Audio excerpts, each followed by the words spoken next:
Today we turn to Romans and chapter 1 and verse 21.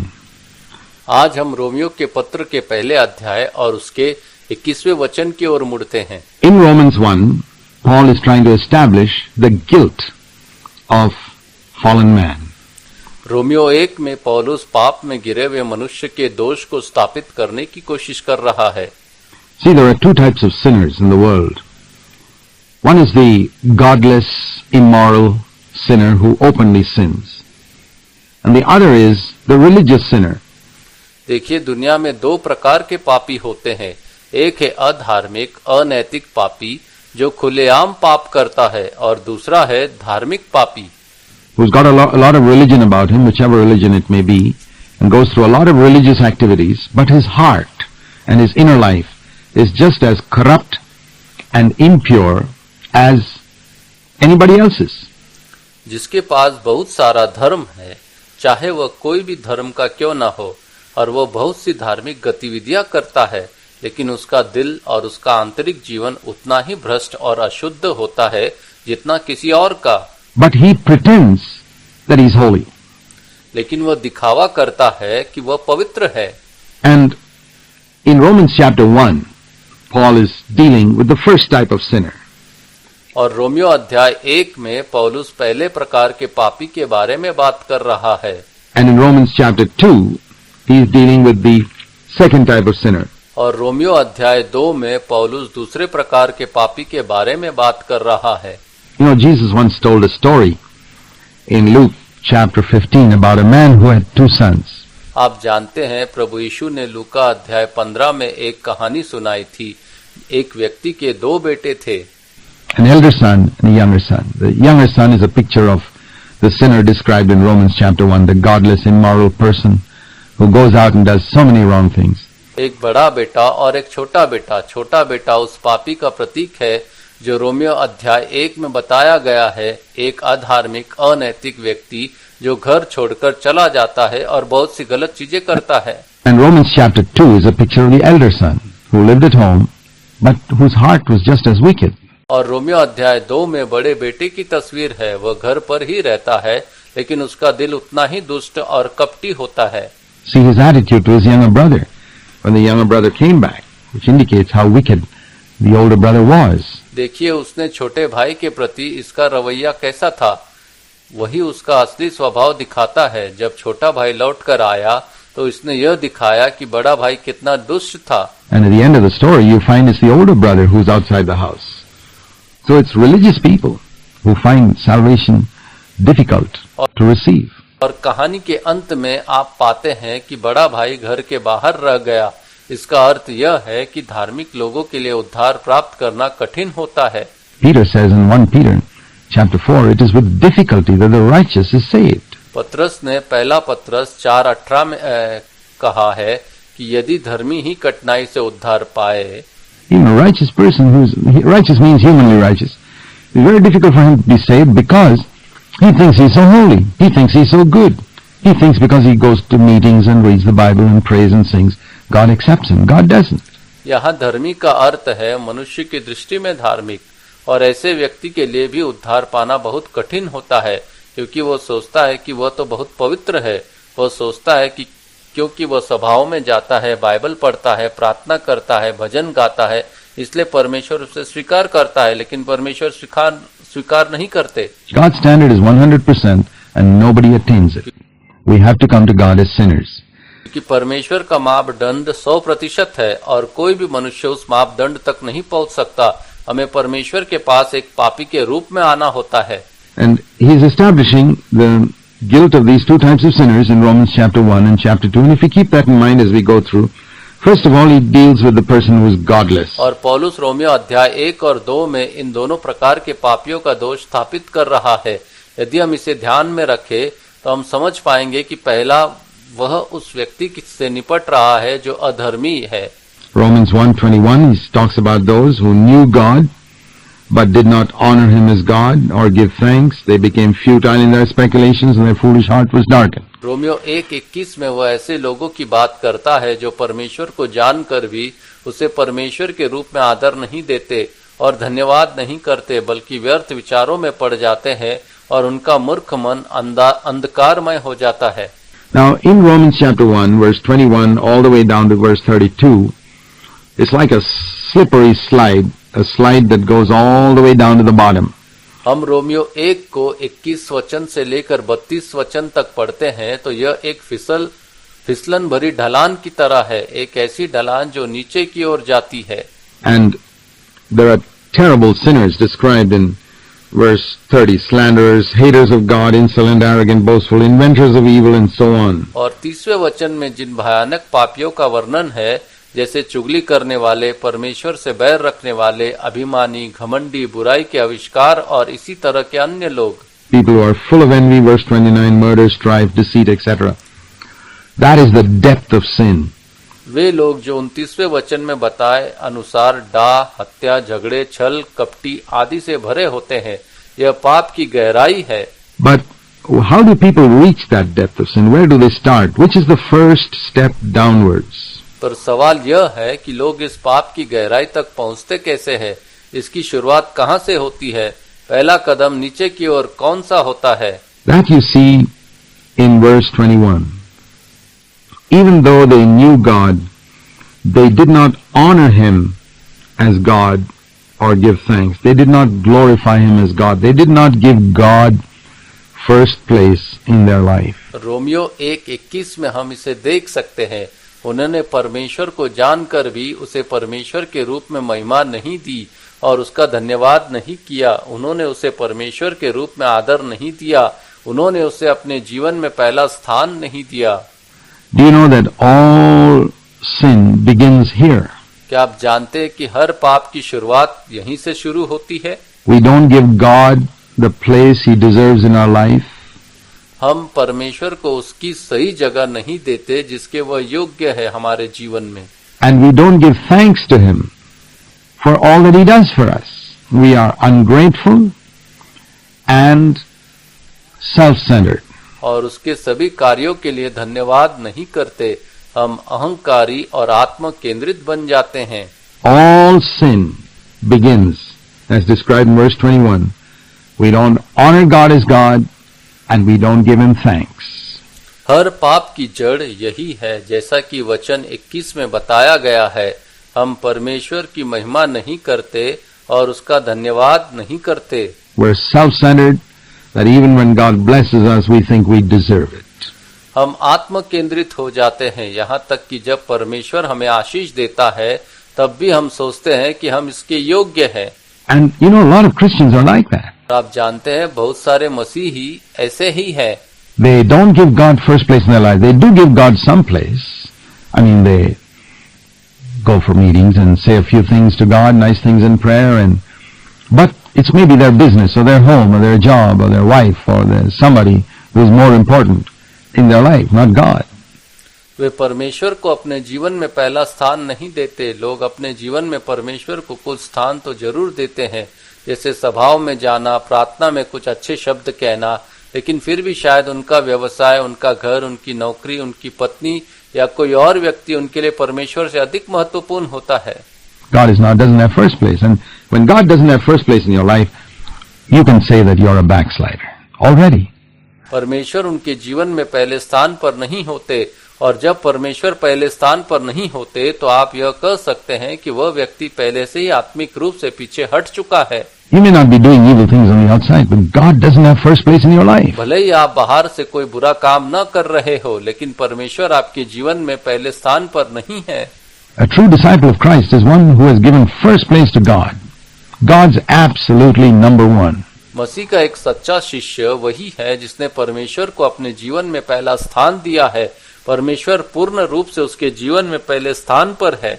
And one mark of God being number one is what it says here about giving thanks. और परमेश्वर को पहला स्थान देने का एक पहचान यह है, जैसे कि इस वचन में लिखा है, उसका धन्यवाद करना। How do you know whether God's number one in your life? You're deeply thankful to God for everything He does for आप you. कैसे जानेंगे कि परमेश्वर आपके जीवन में पहले स्थान पर है?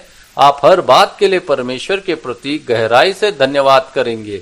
You don't take anything for granted. You don't think, well, I deserve that. You don't deserve anything. आप किसी भी आशीष को सामान्य या स्वाभाविक नहीं समझेंगे। आप यह नहीं सोचेंगे कि मैं इसके योग्य हूँ। नहीं, आप किसी भी बात के योग्य नहीं हैं। You and I don't deserve anything, my dear मेरे friends. प्रिय मित्रों, हम किसी भी बात के योग्य नहीं हैं। We deserve nothing. Everything is God's free gift of grace and mercy. हम किसी भी बात के योग्य नहीं है। हर चीज परमेश्वर की मुफ्त दी गई अनुग्रह और दया की देन है। So, if we recognize that, we can be saved from a lot of sins. और अगर हम इस सच्चाई को पहचान ले तो हम कई पापों से बच सकते हैं। If you want to be saved from sin, start here. Don't do what is described here. Do the opposite. Give God first place in your life, in every area. Examine your life and see whether you're giving God first place.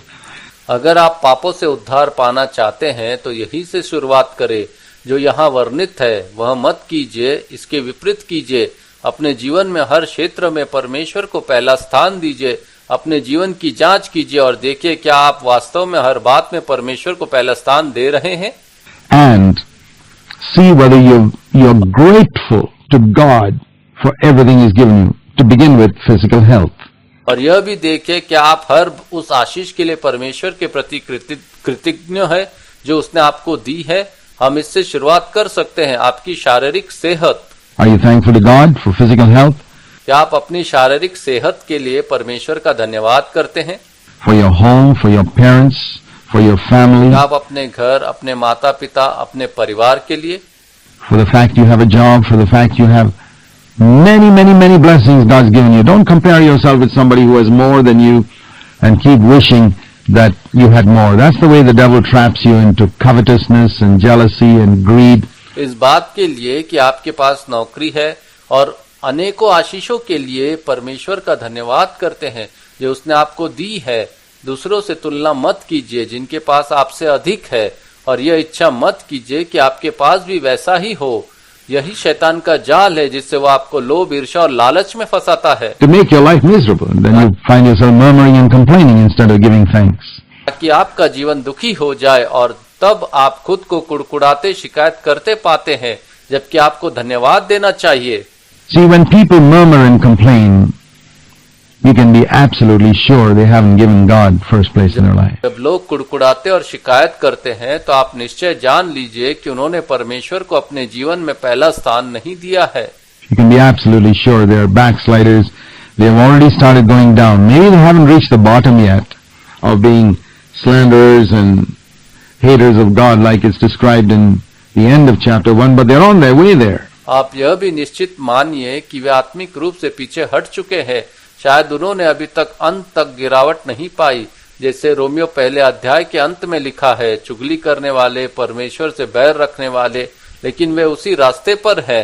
You know, when you see these slippery slides in the playgrounds, children's playgrounds, and you see a child has just started going down from the top, you know he's going to reach the bottom. It's just a matter of time. आपने बच्चों के खेलने के मैदानों में फिसल पट्टी देखी होगी।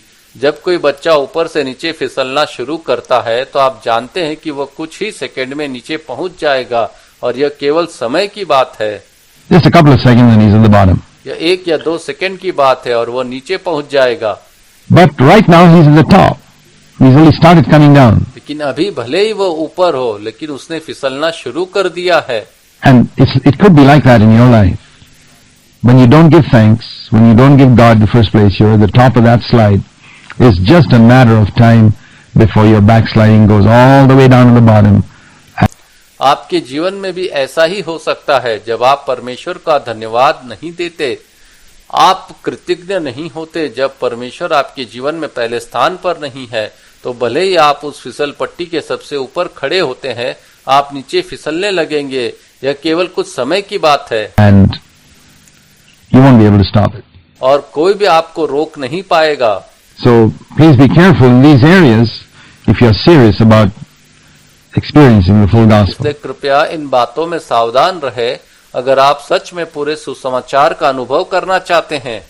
Just learn from the failures of others. How did that fellow go into this sin? दूसरों की असफलताओं से सीखिए, वह व्यक्ति पाप में कैसे गिरा।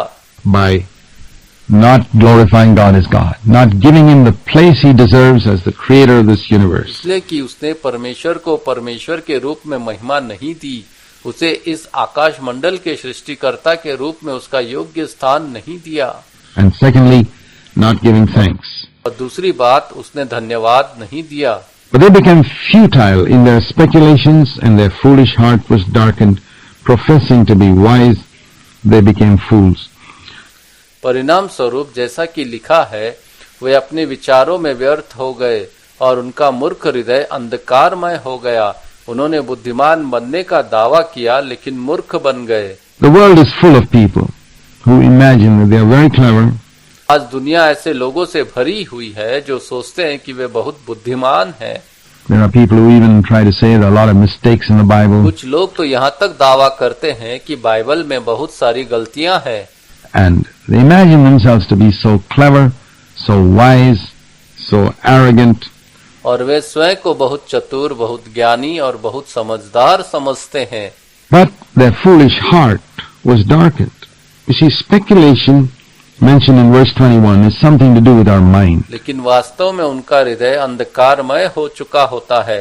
आप देखिए वचन 21 में विचारों का जिक्र है जो हमारे मन से संबंधित है। And in the world, people place emphasis on the body and the mind. The body must be fit and strong and muscular and healthy, and the mind must be sharp and clever and well instructed. दुनिया में लोग मुख्य रूप से शरीर और मन पर ही जोर देते हैं। शरीर तंदुरुस्त, मजबूत, गठीला और स्वस्थ होना चाहिए। मन तीव्र, तार्किक, विश्लेषणात्मक और तेज होना चाहिए। But most human beings don't place any emphasis on the most important part of their being, which is their spirit. लेकिन अधिकांश लोग अपने अस्तित्व के सबसे महत्वपूर्ण भाग, अपने आत्मा को कोई महत्व नहीं देते। Even animals have a body and they take care of it. जानवरों के भी शरीर होते हैं और वे अपनी देखभाल करते हैं। And you know that dogs have a mind. They can respond to what you say. आप जानते हैं कि कुत्तों का भी एक मन होता है, वो आपकी बातों पर प्रतिक्रिया देते हैं। They think, they have a sense, वे सोचते हैं, समझते हैं, but they don't have a spirit. And when you think only of your body and your mind, you have descended to the level of an animal already. लेकिन उनके पास आत्मा नहीं होती और जब आप केवल अपने शरीर और अपने मन की ही चिंता करते हैं तो आप पहले ही जानवर के स्तर पर गिर चुके हैं। What is it that's going to lift you above the level of an animal? क्या चीज है जो आपको एक जानवर से ऊपर उठाती है? When you give importance to that most important part of you which animals don't have, your spirit. जब आप अपने अस्तित्व के उस सबसे महत्वपूर्ण हिस्से को महत्व देते हैं जो जानवर के पास नहीं होती, अपनी आत्मा को, Which gives you a conscience, which tells you when you do something wrong, which makes you aware that there is a God in heaven to whom you are answerable. जो आपके अंदर विवेक को जागृत करती है, जो आपको यह बताती है कि आपने कुछ गलत किया है, जो आपको यह महसूस कराती है कि एक परमेश्वर है जो स्वर्ग में विराजमान है और आपको उसके सामने जवाबदेह है। So here it speaks about people who are futile in their speculation. They use their mind and they don't understand that a mind cannot reveal all the factors involved in a particular situation when it comes to spiritual things. यहाँ वचन में उन लोगों की बात की गई है जो अपने विचारों में व्यर्थ हो गए, जो केवल अपने मन का उपयोग करते हैं और यह नहीं समझते कि मन हर बात को नहीं समझ सकता जब बात आध्यात्मिक विषयों की होती है। The mind is very good when it comes to science or earthly matters, but when it comes to spiritual things, the mind cannot factor in everything. There are a lot of factors that the mind cannot figure out. तो मन बहुत सीमित होता है। विज्ञान या सांसारिक विषयों के लिए मन अच्छा है, लेकिन आत्मिक बातों के लिए नहीं। मन हर पहलू को नहीं समझ सकता, तो मन सब कुछ समझ नहीं सकता। मन के कई पहलू इन बातों को समझने या पकड़ने में सक्षम नहीं होते। And their heart is darkened. Here the emphasis, the contrast is between the mind and the heart. Their heart becomes foolish and it is darkened. और इसलिए उनका हृदय मूर्ख बन गया और अंधकारमय हो गया। यहाँ जो विरोध है वो मन और हृदय के बीच है। हृदय मूर्ख और अंधकारमय हो गया। So if you want light, you need to get it in your heart first, in your spirit, where God shines the light of the gospel of Jesus Christ. इसलिए अगर आप ज्योति चाहते हैं तो वह सबसे पहले आपके हृदय में आनी चाहिए, आपकी आत्मा में, जहाँ परमेश्वर यीशु मसीह के सुसमाचार की ज्योति चमकाता है। We don't understand it primarily. We receive it in our heart and then we understand it. The heart comes first and then the mind. Give importance to your heart. हम आत्मिक बातों को पहले समझते नहीं है। हम उन्हें हृदय से ग्रहण करते हैं और तब हमें समझ में आती है। पहले हृदय आता है, फिर मन। अपने हृदय को महत्वपूर्ण जाने।